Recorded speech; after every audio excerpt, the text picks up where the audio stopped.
What is good, Cardano fam, ADA gang? We have lots of exciting updates to unpack today, so hit that subscribe, hit that like. Cardano ADA 24-hour trade volume surpasses $1.4 billion according to CoinGecko. LBank ranks Cardano ADA as the 8th most traded futures, which is great. The SEC drops its investigation into Uniswap. This is massive. This is excellent news for not only Uniswap, but also public perception of altcoins such as Cardano ADA and many more. This is fantastic. One after the other, they continue to drop their investigations. Charles Hoskinson says Cardano has been running for 7 years. We're only 186 gigabytes. Solana's at a massive 300 terabytes. We've been following the harder approach to get high performance and preserve decentralization. Asynchronous computation and block production will get really high transactions per second. I'm really looking forward to Laos and much more. Charles says our focus is a smart contract system with the principles of Bitcoin at scale. Millions to billions of users concurrently. The system is self-upgrading, decentralized, and can talk to legacy systems for real-world assets and TradFi. Makes a lot of sense. This was a fantastic picture shared today. Leemon Baird, co-founder of Hedera, DeRec Alliance and whatnot. Great interview that was very short and sweet over on Hedera's YouTube. Saying thanks, Charles, for joining us at HederaCon. Enjoyed speaking with you about DeRec Alliance and how we're stronger together. This was great, guys. I'm going to be releasing more clips tomorrow as well.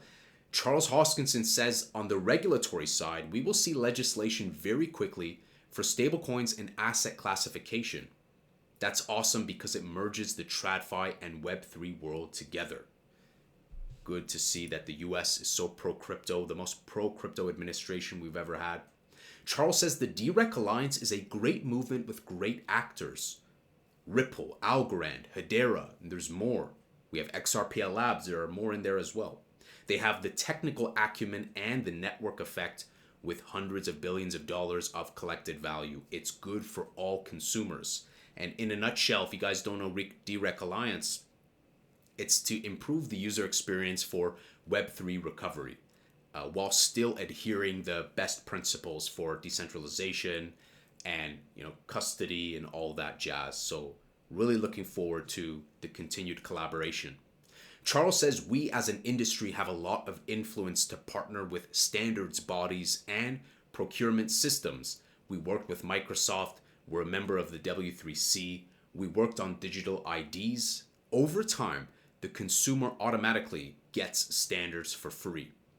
This is great, highlighting the importance of standards, right? Ensuring that we build stuff that are interconnected, interoperable, and adhere to best practices.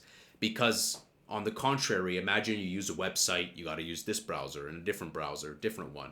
No, these things just work automatically. And that's what Hedera and Cardano and many others are leaning into.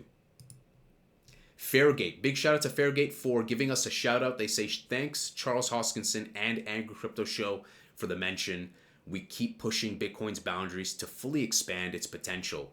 And Fairgate, of course, is working on the Bitcoin DeFi stuff closely with Charles, with IOG, BitVMX and whatnot. So really exciting to see what they're going to do. I saw they also got the gold check mark, which is great.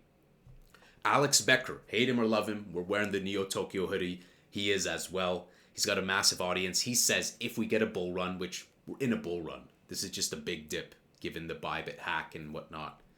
Cardano's going to $4 or $5. ADA's obviously going to reach at least its previous all-time high.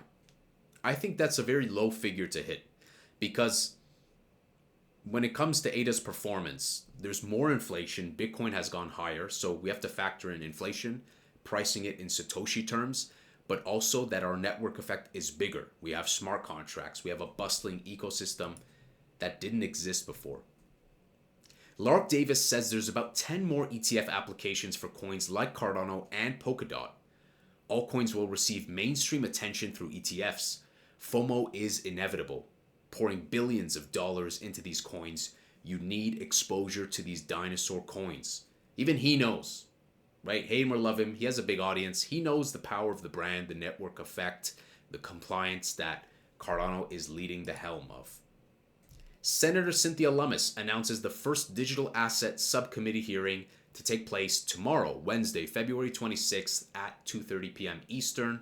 We spoke about it briefly yesterday, but we're also going to see another important meeting. We could see discussions around altcoins. We don't know who will all be there, but this is going to be huge, guys. Speaking of huge, big transfers from Ergo to Cardano, a whopping $40,000 to Cardano and another $46,000, almost $100,000 combined from Ergo to Cardano in just 2 total transactions. And if you missed it, they also added BNB chain as well. Watcher Guru reports that GameStop CEO receives letter urging the company to buy $5 billion worth of Bitcoin as a reserve asset. Well, Bitcoin's on sale, so I don't blame him. And speaking of Bitcoin, Bitcoin Policy Institute announcing Bitcoin for America on March 11th alongside Senator Cynthia Lummis, top executives, public officials, and policy experts will convene in DC to shape America's Bitcoin strategy. Now, when I see this, I'm like, policy experts, like top executives, we don't know. We don't know who they are.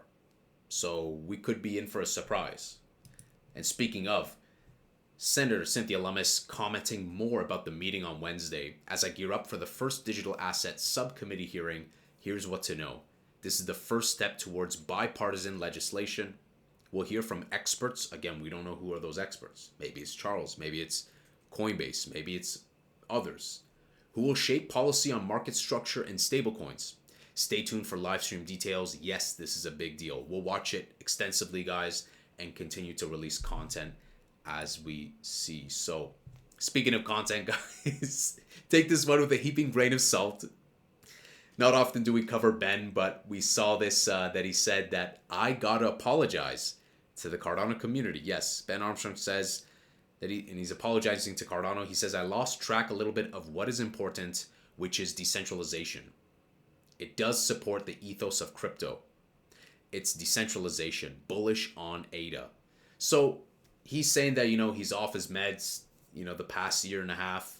Everything's linked below if you guys want to check out this and everything else. I would say let's just do our best to be meek and kind and welcoming and warm. Everyone's human. We're all error prone by our human nature. That doesn't mean that we don't have to be practicing fine discernment and being vigilant. We can still be vigilant, practice fine discernment, while also trying our best to have restraint on being lashing out. So let's try our best to be kind and welcoming to the Cardano community. But that's good. A W for humility, assuming it's, genuine. W for humility. Charles did respond to the clip. He says, thanks, Ben. I wish you well on your journey to recovery. So let me know, guys. Is this just like a flip-flop? What do you think of Ben apologizing? Now, before we look at price, Cardano is on the American menu. A great post by Stake with Pride, as many other posts by Stake. And we see Diet Coke on there. And as we know, Charles did say that Diet Coke is on the menu. Elon likes the Diet Coke. Trump likes the Diet Coke. I think we're in for some surprises, guys. I can't talk exact timeline, but between the hearing and March 1st and this special VIP person, I think he will be meeting up with the president. I don't know the exact timing, what that's going to look like, but I think it's inevitable. Well, right now, when you zoom out, you get a better idea that we're doing pretty good, but some people are trolling with 24-hour charts. If we look at 1 month chart, it looks very similar, eerily similar to what we saw with that 60-cent dip basically 3 weeks ago. And I've been watching this dip. I didn't buy any yet. I kind of wanted to buy some because it did come down to 63 cents, 64 cents, but I didn't. Let me know, guys, if you're buying any. If I buy any, I'll let you know. I've just been watching patiently in case there's any more dips, but we might have bottomed out. Right now on TradingView, ADA is at 683, and it bottomed out around 6.4. XRP 2.29, and XRP was one of the better holding projects given these dips. Bitcoin dominance, 61. We might be peaking with the Bitcoin dominance. It's nice to see it come down a little bit. That's a nice little cool off. Bitcoin, again, recovery, went down to 86. I think it did go beneath 86, 85. But things are looking okay right now. Yes, that Bybit hack, $1.4 billion ETH was pretty substantial, but we're going to recover from this. The market is still hot. The narrative is still hot. We have the most pro-crypto administration. So I think we're in for a good pump. But it's always this psychological thing that happens, guys. Often, when people think that we're just done, then it pumps. It's always this sort of capitulation before we catapult and we just LeBron James send it. So let me know what you guys think. I still think that we can easily surpass our previous all-time high. I agree with Alex Becker. We're all Alex. I do think that we can also surpass a $5 to $7 kind of baseline. I think we can hit that target, but also surpass it as well. Let me know, guys, what is exciting you guys the most. I would say this is an interesting highlight, but for me, it's great also to see that the Uniswap stuff has been dropped, because I feel like the positive news for this will echo and its benefits will cascade to the entire industry. Guys, smash that subscribe, smash that like. I'll see you in the next Angry Crypto Show.